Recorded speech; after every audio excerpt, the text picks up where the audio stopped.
प्रिय दोस्तों, ज्ञान सागर में आप सभी का स्वागत है। अब मैं जो आपको बताने जा रहा हूं, मनुष्य के पैर समतल क्यों नहीं होते।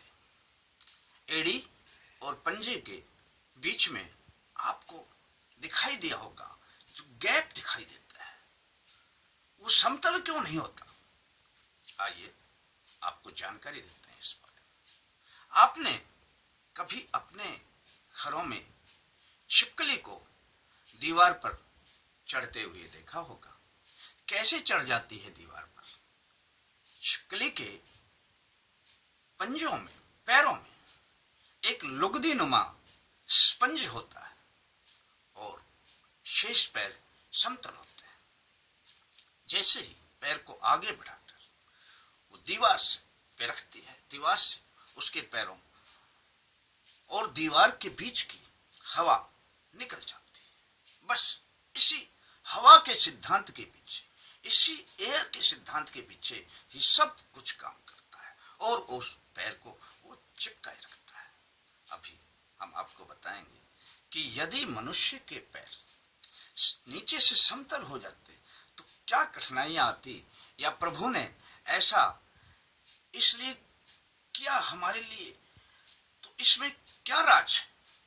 अब देखिए, मनुष्य के एड़ी और पंजे के बीच में हवा भरी रहती है। मनुष्य जैसे ही पैर को उठा करके आगे रखता है तो वो अंदर की जो हवा है वो प्रेस करती हुई उसके पैर को ऊपर उठाने का, सहजता से ऊपर उठाने का कार्य करती है। उसी सहजता से उठाने की वजह से हम आसानी से अपने पैर को ऊपर उठा सकते हैं। आइए, अगर ऐसा नहीं होता तो आप करके देखिए। आप किसी भी टाइट जुराब को और टाइट जूते को पहनिए और वो जूते जो आपके टखनों से ऊपर जाते हो और उनको टाइट बंद कर दीजिए, जिसमें कि हवा नाम की कोई चीज अंदर ना रहे। फिर आप चलकर देखें, दौड़कर देखें, आपको कितनी कठिनाई का अनुभव होता है, क्योंकि उसके अंदर की हवा निकल जाती है। अभी देखिए, मैं आपको एक प्रयोग करता हूं। एक पानी से भरा हुआ गिलास में, उसमें पूरा पानी भरे, उसमें हवा ना रहे, उसके ऊपर आप कोई भी चार्ट रख दें, कागज का मोटा, और उसके ऊपर हाथ लगाकर गिलास को उलट दें। आप देखेंगे कि चार्ट नीचे नहीं गिर पाता है, क्योंकि उसके अंदर हवा ही नहीं है जो उसको पुश करके नीचे धकेले। इस प्रकार हमारे जो पैर हैं, इसके अंदर जो हवा है वो हमारे को ऊपर उठाने में मदद करती है। जैसे ही पैर रखेंगे हवा का दबाव बनता है और वो दबी हुई हवा हमारे को ऊपर पुश करने में हमारी सहायता करती है। यही कारण है हम सहज गति से दौड़ भी पाते हैं। अब देखिए, यदि हमारे पैर समतल हो जाते, जब बच्चा जन्म लेता है तो बच्चे के पैर बड़े कोमल होते हैं। यदि वो समतल होते तो किसी भी चिकनी फर्श पर रखते हुए वो पैर इस प्रकार से जमते कि बच्चों को पैर उठाने में बड़ी कठिनाई आती। और ये बच्चों से ही नहीं, ये बड़ों के ऊपर भी यही सिद्धांत लागू होता।